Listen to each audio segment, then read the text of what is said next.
Let's go over now and say hello to Dr. Wade Davis. Nice to have you with us today. Hi, Gary. I just did a commentary on one professor from Emory University's views of what's wrong with this current administration. I would like to open up with a philosophical overview before we go into the specifics on your work. When you take a look, just as the average person, not one of the wealthy 1%, you're looking at a society that is puzzled.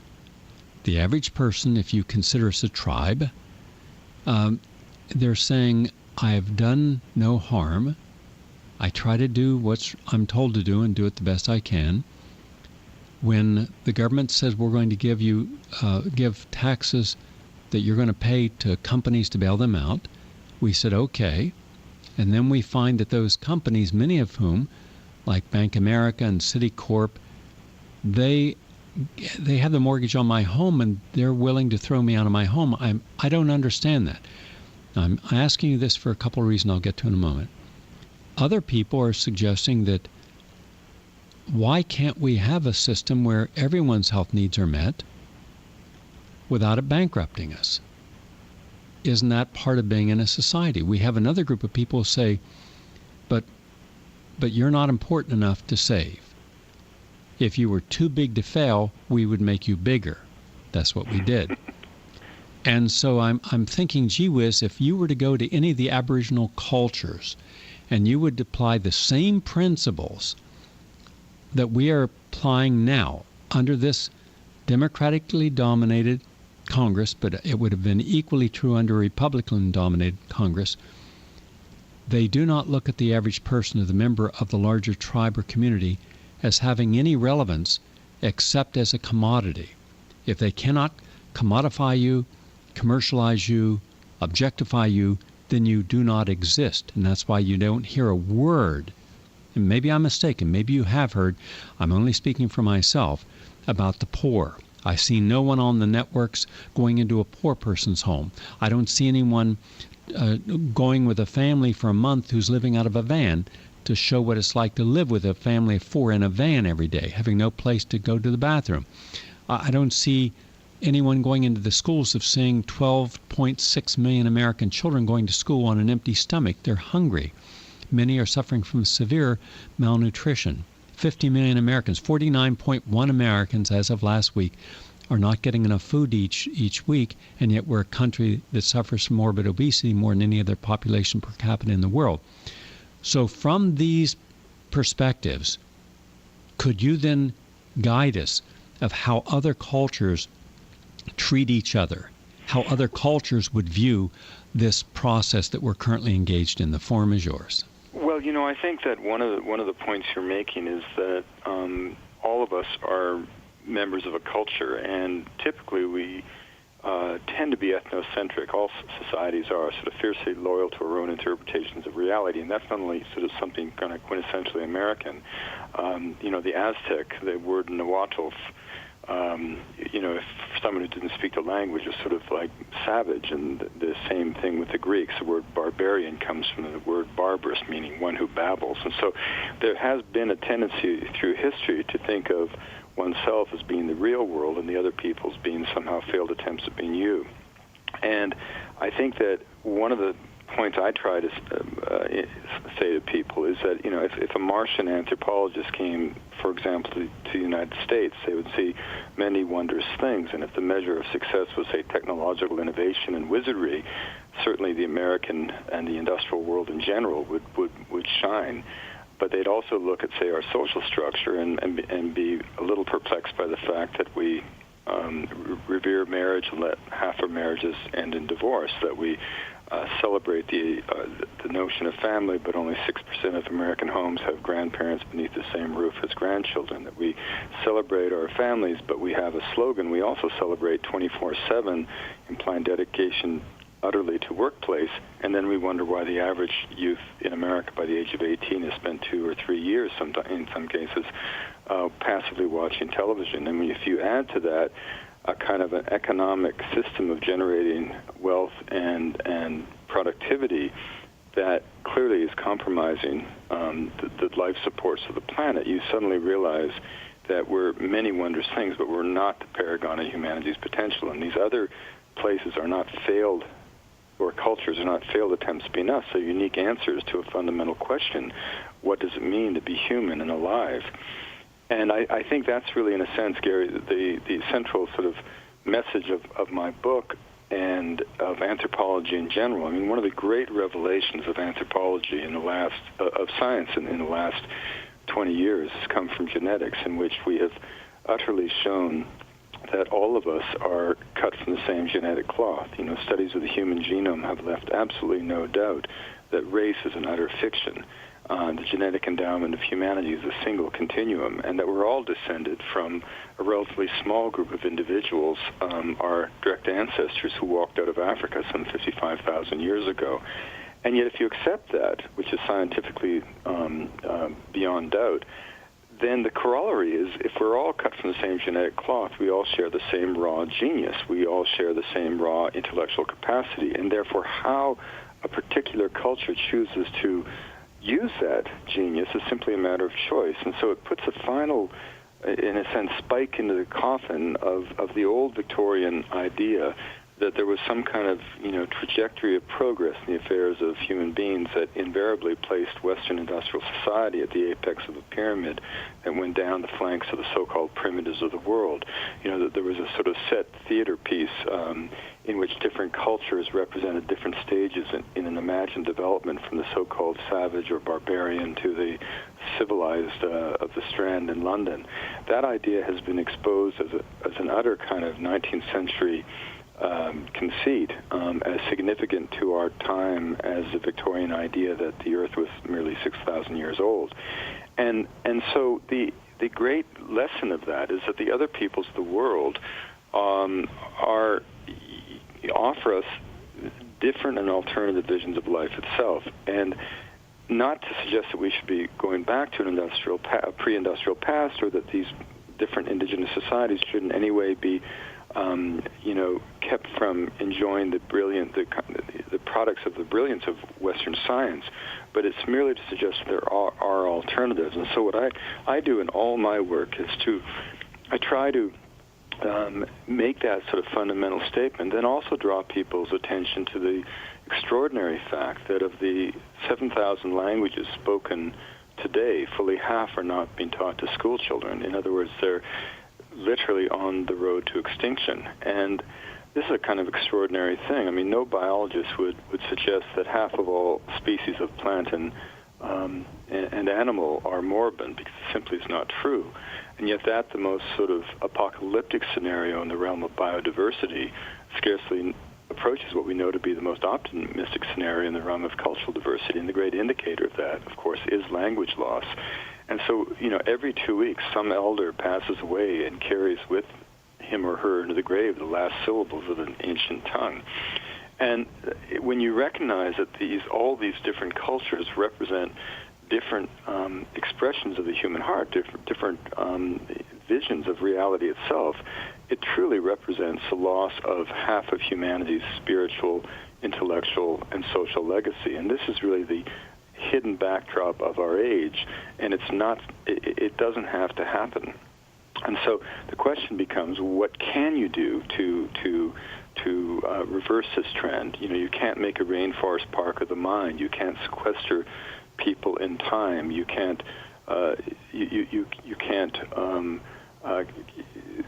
try to freeze the moment. In fact, change is not a threat to culture. Change is one constant in history. All cultures are dancing with new possibilities for life all the time. And technology is no threat to culture. I mean, the Lakota Sioux did not stop being Sioux when they gave up the bow and arrow for the rifle any more than an American farmer stopped being an American when he or she gave up the horse and buggy for the automobile. What we see is we have this kind of idea that these cultures, quaint and colorful though they may be, are somehow destined to fade away, as if they're, by some natural law, as if indeed they are failed attempts at keeping up with history, and nothing could be further from the truth. In all my travels, which have taken me for the National Geographic and throughout the world, These are dynamic, living peoples that are being driven out of existence by identifiable forces. And that's actually an optimistic observation, because it suggests that if human beings are the agents of cultural destruction, we can be the facilitators of cultural survival. And those forces affecting culture are numerous. I mean, it can be egregious industrial decisions that lead to the deforestation of a people's homeland, as in the case of the Penang of Sarawak in East Malaysia, which I write about in the book, or it can be the imposition of ideology in the case of the domination of the Tibetan Buddhist plateau and the Tibetan plateau by Beijing and the sort of the materialist ideology of the communist regime. It can be the ideology of modernity imposed through the development paradigm on nomadic peoples in sub-Saharan Africa. But in answering the question, what do we do about it? What can we do about it? My thought has always been that the way social change happens is less through polemics or even through politics, but often through narrative, through storytelling, and through people, being touched emotionally by something that encourages them to change the way they think and the way they view, in this case, view and value culture. And so in my travels, which is really what the book The Wayfinders is all about, I take the reader to places in the culture sphere of life where the beliefs and practices are so dazzling and so amazing that you can't help but come away with a new appreciation of the wonder of cultural diversity. And so, for example, the title chapter of the book, The Wayfinders, is an account of the time I spent with the Polynesian Voyaging Society, sailing throughout the South Pacific on a recreated catamaran, which was sort of an echo of the sacred canoes that carried the Polynesians across the greatest culture sphere ever brought into being by humanity, and that was, of course, Polynesia. Tens of thousands of islands flung like jewels in the Southern Sea. And these were the finest navigators in the history of humanity. These were sailors who, even today, can sense the presence of distant atolls of islands beyond the visible horizon simply by watching the reverberation of waves across the hull of their vessel, knowing full well that every island group in the Pacific has its own refractive pattern that can be identified with the same perspicacity with which a forensic scientist would identify a fingerprint. These are sailors who, in the darkness of the hull of the canoe, can sense as many as 5 different sea swells moving through the canoe at any one point in time, distinguishing currents that are caused by local weather disturbances or waves that buffet the canoe from the deep currents that pulsate, in some cases, thousands of miles across the ocean, and which can be followed with the same sort of ease with which a terrestrial explorer would follow a river to the sea. Indeed, if you took all of the genius that has allowed us to put a man on the moon and applied it to an understanding of the ocean, what you would get is Polynesia. Or, if we thought of another example, I was just talking before the show with your producer, Rich, who turns out to be a close friend of mine, Mathieu Ricard, this remarkable Tibetan monk. And Mathieu's kind of a legendary figure, and he's a translator for His Holiness the 14th Dalai Lama in Europe and a personal advisor to the President of France on Tibetan and Chinese affairs. But Mathieu's personal biography is fascinating because at one point he was a very serious molecular biologist studying in the lab of a Nobel laureate at the Pasteur Institute. And he was raised in one of the most sort of intellectually accomplished families in France. His father was a famous philosopher. His mother was a famous painter.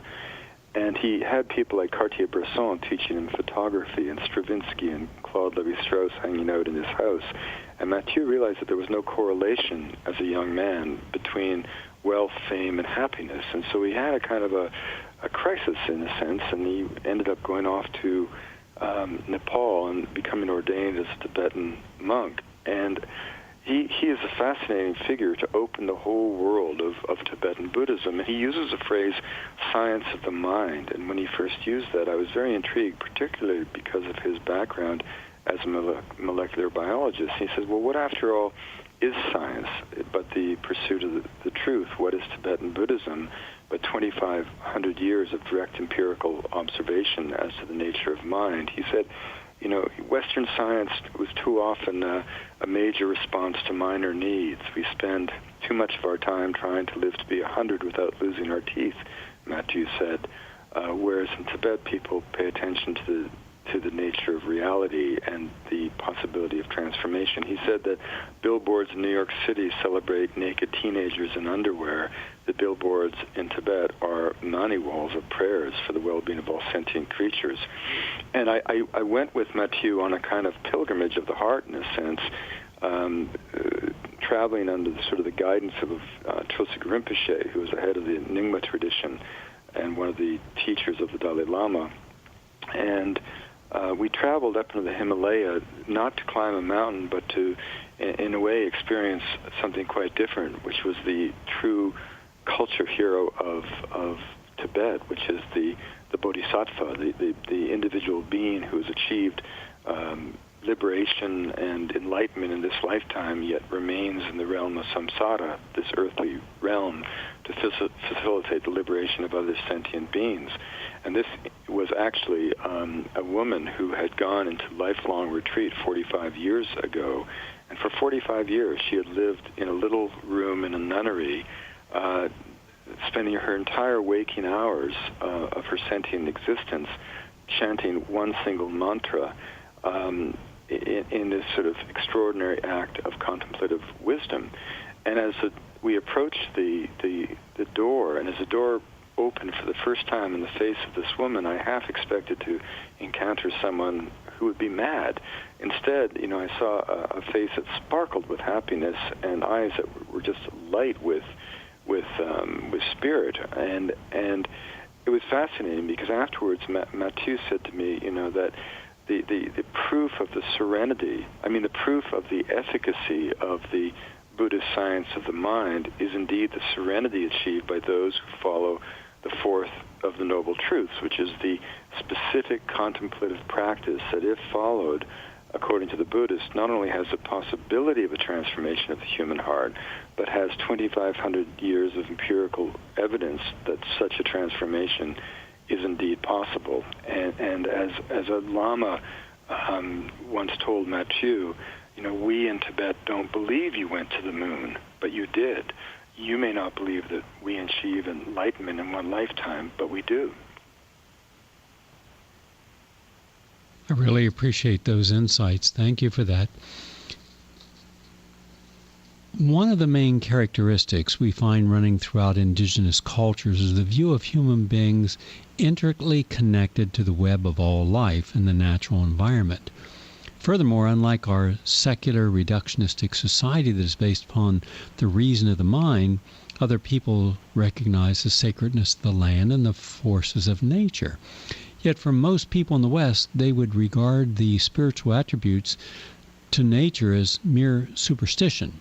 So how would you respond to people who deny the sacredness of the landscape, of animals, of rivers, of other life forms, of the mantra your experienced woman was sharing in her own life and you witnessed, when that same person coming from a similar background of, let's say, a trust baby with all the accoutrements would immediately go off to Wall Street or head up a hedge fund and would actually exploit all the virtues that you're talking about? Well, I try not to be judgmental as much as celebratory when I think of these other possibilities of life, and the notion of relationship to landscape has been sort of spoken about in such glib terms that it's almost become hippie ethnography, and so I think that's one of the reasons that people don't think of it as seriously as they do. When I write about, as I do in the book, The Wayfinders, the notion of sacred geography, it's not to suggest that indigenous people are inherently closer to the earth than we could ever be, or that they're more kind of Rousseauian, animalistic in terms of their relationship. Nothing could be further from truth. Nor are they overtly more contemplative in their daily lives necessarily than we might be. The relationship between indigenous people, many of them in the landscape, in my experience, has been based on a much more subtle idea, and that's the idea that the world itself only exists because it is breathed into being by human consciousness. In other words, there's a very real and dynamic sense of reciprocity between societies and landscape.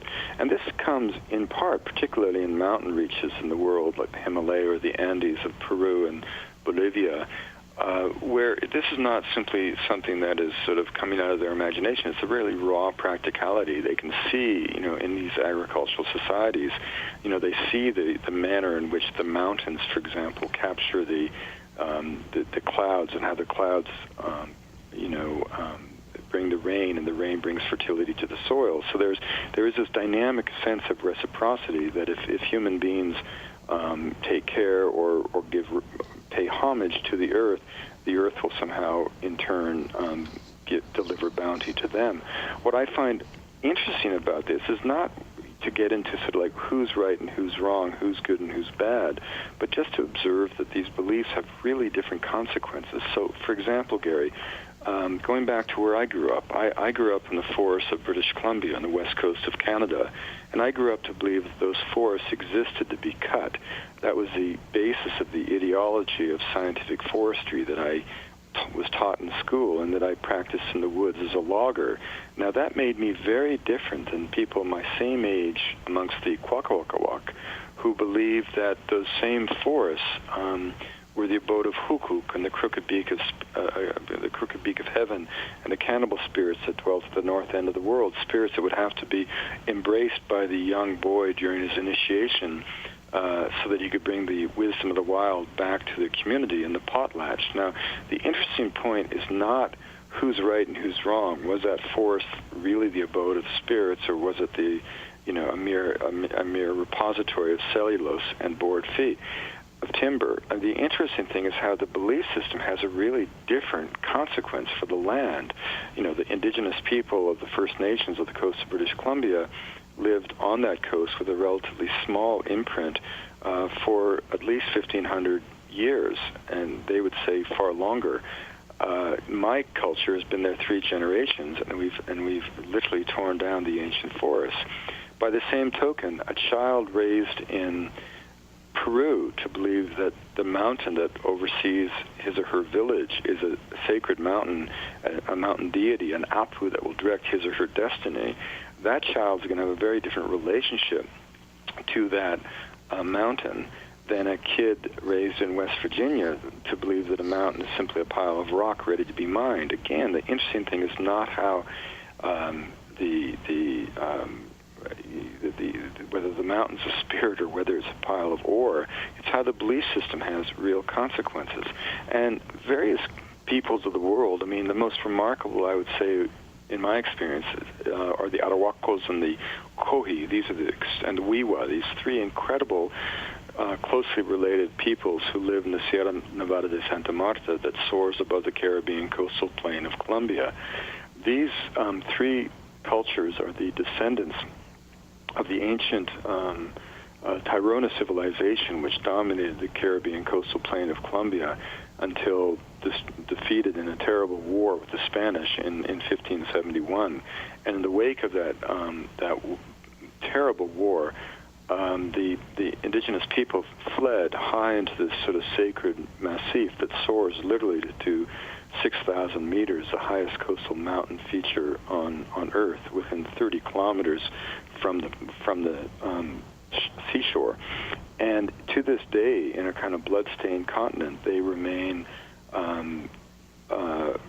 ruled, in a sense, by a ritual priesthood of mamos, and for the priesthood is remarkable. The young acolytes are taken away at the age of 2 and 3 with the acquiescence of the parents, and for 18 years they live within the confines of the sacred men's circle, And during that time, the world only kind of exists as an abstraction as they're taught the values of their culture, values that literally maintain the idea that their prayers and their prayers alone maintain the cosmic, or we might say ecological, balance.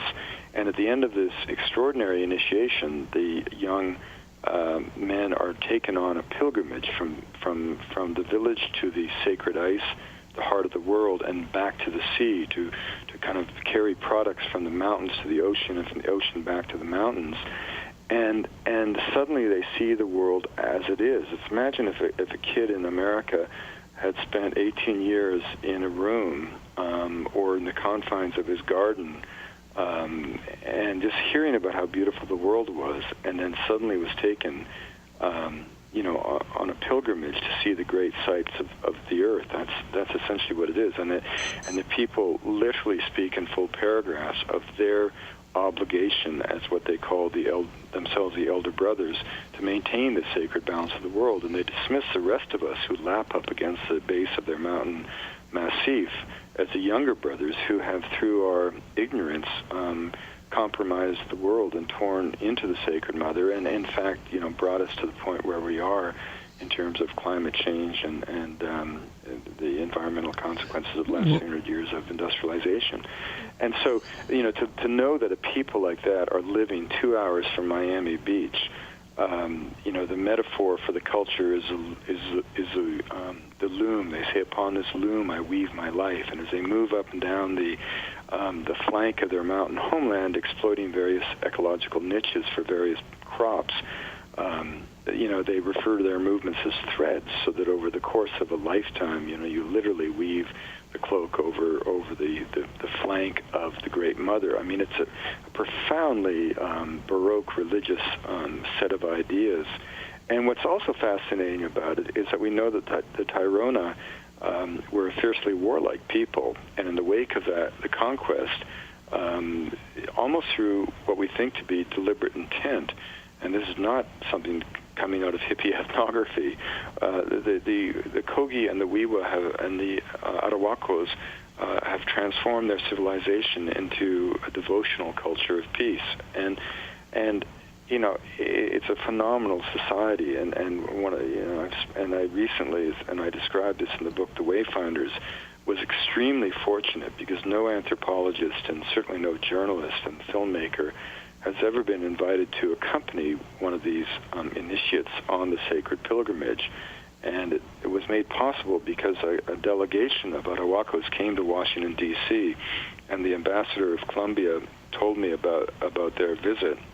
I invited them to the National Geographic, and 3 of the men couldn't speak any Spanish.